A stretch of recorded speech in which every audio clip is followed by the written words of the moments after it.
শুভ সকাল। আজ ৯ শ্রাবণ ১৪৩১, ইংরাজির ২৫শে জুলাই ২০২৪।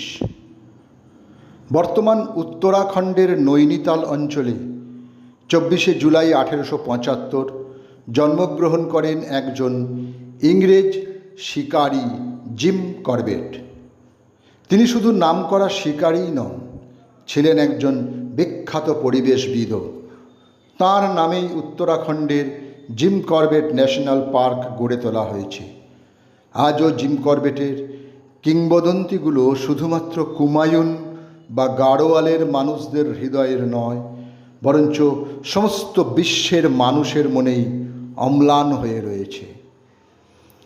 বিংশ শতাব্দীর একজন বিশিষ্ট বাঙালি কথা সাহিত্যিক মনোজ বসু ১৯০১ সালে আজকের দিনে তিনি জন্মগ্রহণ করেন যশোরের ডোঙ্গাঘাট গ্রামে। প্রকাশনা সংস্থা বেঙ্গল পাবলিশার্স তাঁর প্রতিষ্ঠিত। তিনি ছিলেন পশ্চিমবঙ্গ বাংলা একাডেমির সভাপতি মণ্ডলীর অন্যতম।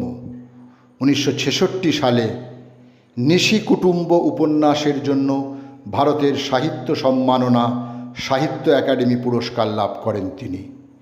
এছাড়াও দিল্লি বিশ্ববিদ্যালয় থেকে নরসিংহ পুরস্কার ও কলকাতা বিশ্ববিদ্যালয় থেকে শরৎচন্দ্র পদক ও পুরস্কারে সম্মানিত হন তিনি।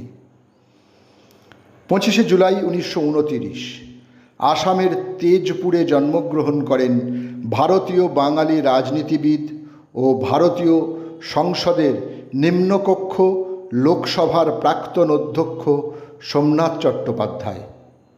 তিনি সিপিআইএম দলের সদস্য ছিলেন এবং নিজের রাজনৈতিক জীবনের শেষ পর্বে দল থেকে বহিষ্কৃত হয়ে দলহীন সাংসদ হিসেবেই লোকসভার অধ্যক্ষের দায়িত্ব পালন করেন।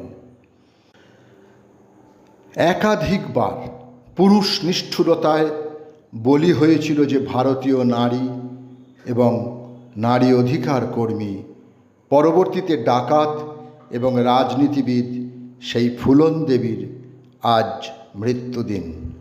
২০০১ সালে আজকের দিনে সংসদ ভবন থেকে বেরিয়ে আসার সময় একদল হত্যাকারী তাকে গুলিবিদ্ধ করে অটো রিকশায় উঠে পালিয়ে যান। সকলকেই আমার আনত প্রণাম।